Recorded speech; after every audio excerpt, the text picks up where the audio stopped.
প্রিয় সরকারি চাকরি প্রত্যাশীগণ, আসসালামু আলাইকুম। আজকে আমি একটি গুরুত্বপূর্ণ বিষয় নিয়ে হাজির হয়েছি। জনপ্রশাসন মন্ত্রণালয়ের একটি অ্যাডমিনিস্ট্রেটিভ সমিতি রয়েছে। এই সমিতি কর্তৃক চাকরিতে আবেদনের বয়স ৩৫ এবং অবসরের বয়স ৬৫ করে মন্ত্রী পরিষদ বরাবর একটি চিঠি প্রেরণ করেছেন।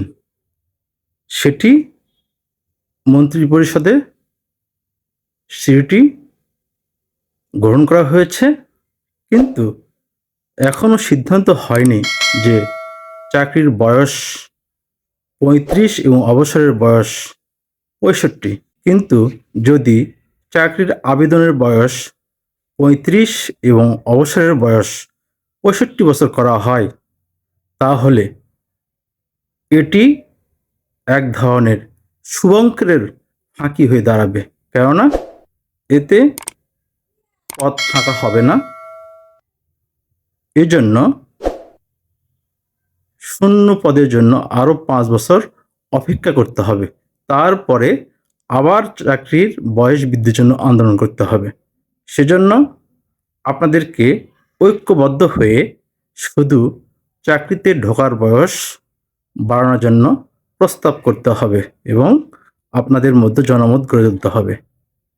তাহলেই সমস্যাটা সমাধান হয়ে যাবে।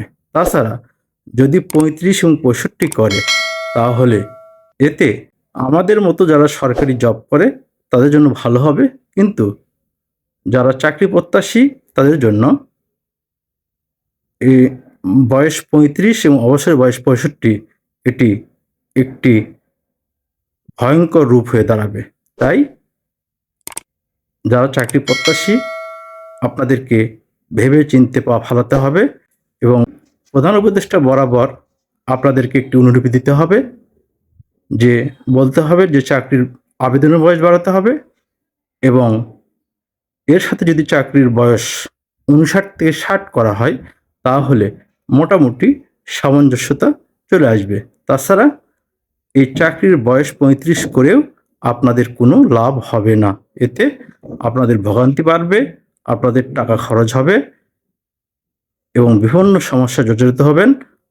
আপনাদের মানসিক বিভ্রাট ঘটবে, এতে আরও চরম বিশৃঙ্খলা সৃষ্টি হবে। সেজন্য আমাদেরকে অতীব জরুরিভাবে উপদেষ্টা মহোদয় এবং প্রধান উপদেষ্টা মহোদয়কে বোঝাতে হবে যে চাকরির বয়স যদি ৩৫ করা হয়, তাহলে অবসরের বয়স ৬০ থেকে ৬১-র মধ্যে করা উচিত।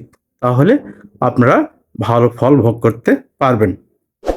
তাই আমি আর কথা বাড়াবো না, এখানেই শেষ করছি। আল্লাহ হাফেজ।